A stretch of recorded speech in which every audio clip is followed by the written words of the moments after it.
Donald Trump wants to put his face on a $250 bill. No, $250 bills aren't real. And no, it's not legal to put a living person on U.S. currency. But details. We also have the White House intervening to score a $620 million deal for a company tied to Don Jr., a former CIA official accused of stealing over 300 gold bars. Pam Bondi is testifying about Epstein to Congress today under some unusual conditions. And Thiel is reportedly moving to Argentina, which feels so right, historically speaking. Let's get into it.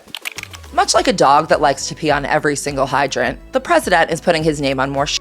According to reporting in the Washington Post, 2 of Donald's political appointees at the Treasury Department have been pushing for the U.S. to introduce a new currency denomination, $250, and it's considering a design that features, surprise, Donald's face and signature. And when I say they're pushing for it, I mean that the printing director at the Treasury who tried to resist this idea was reassigned last month. And the artist who designed this Monopoly money-ass mock-up told the Washington Post that Trump personally spoke to him about the design and even gave him edits. Some important context here. The largest bills we currently have in circulation are $100 bills. And that is for a reason. We actually used to have higher denominations like 500, 1,000, and even 10,000. But those were phased out because larger denominations make money laundering significantly easier. I get it now. Also, and here's where Donald really runs into a pickle, it's actually illegal for U.S. currency to have living people on it, and that's been the law since 1866. And yes, we know they'd like to get back to that time. But yeah, the whole being alive thing really puts Donald in a tough spot here. Not much he can do about that. Speaking of the Trump family pressuring government employees to make our money their money, ProPublica published a major report yesterday about how the White House intervened in order to help a company tied to Donald Trump Jr. secure a federal contract worth $620 million. Here's what happened. Don Jr.'s venture firm took an undisclosed stake in a small rare earth magnet startup called Vulcan Elements, which was founded only 2 years ago. And at the time, it was only valued at around $200 million. But then 3 months later, the Pentagon announced that it was loaning Vulcan Elements $620 million, thus putting its new value in the billions. ProPublica also found that Vulcan's request for this loan came via one of Trump's top advisors, Peter Navarro. That guy literally went to prison for Donald. And defense officials were reportedly pushed to approve the loan at an unusually rapid pace because, quote, the call came from the White House. We have to get this done. Very legal and very cool. Anyway, coming up, I'll tell you about a former CIA official accused of stealing over 300 gold bars, which honestly, after the last 2 stories, sounds less like a crime and more like a career path. But first, the DOJ has decided to investigate the woman who beat Donald Trump in court. Twice. Speaking of using federal power for personal gain and grievance, Donald Trump's DOJ has reportedly opened an investigation into Carroll. As a reminder, Carroll won 2 civil cases against Donald Trump, one for sexual abuse, another for defamation, and he currently owes her over $80 million, which he has obviously been trying to get out of paying. According to CNN, the revenge-stigation is reportedly focused on whether Carroll committed perjury during her testimony against Trump in those cases, not necessarily around the central claim that he sexually abused her in a Bergdorf's dressing room in the 90s, but around the fact that she said during a deposition in 2022 that she didn't receive any outside funding for her lawsuit, though it was later revealed that billionaire Reid Hoffman's nonprofit had paid some of her legal fees.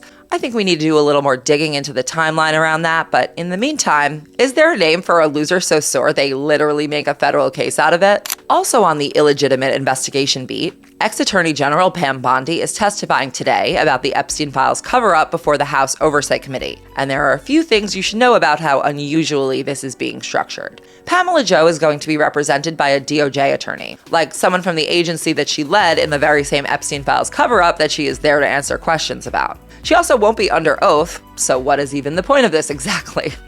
Well, the top Democrat on the committee, Congressman Robert Garcia, said that the committee could possibly speak to her again in the future, especially if Democrats were to win the majority in Congress, then they could enforce a more strict subpoena. Wink, wink. Until then, that treatment remains reserved for Hillary Clinton.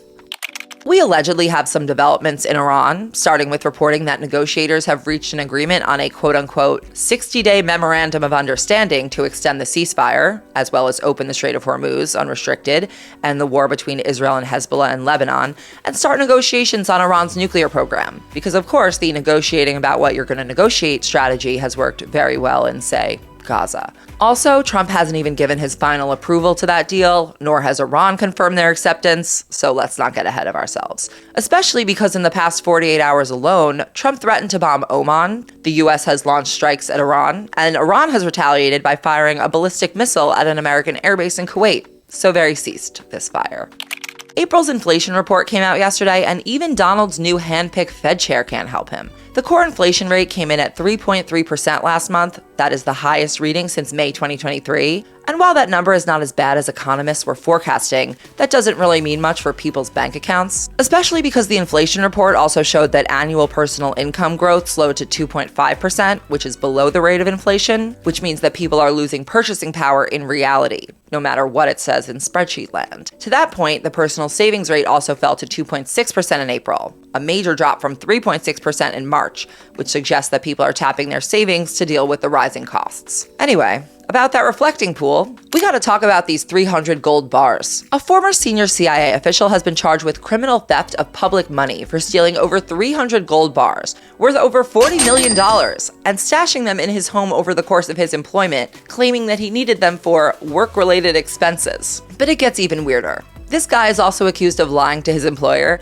the CIA, about his background for almost 20 years. He applied for that job he got 3 separate times, and each time he listed a different, more qualified, though false, education history. And the final resume, which actually got him hired, included a pilot's license, which he doesn't have. And maybe you're thinking, oh, he must have been hired pre-internet.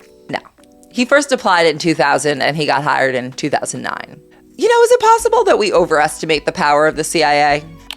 And finally, Peter Thiel says he's temporarily relocated his family to Argentina because he says he has more shared beliefs with their right-wing leader, Javier Milei, the guy who gave Elon a chainsaw, and that he's concerned about the future of the United States. Oh, you mean the future you caused? Listen, Peter, you do you.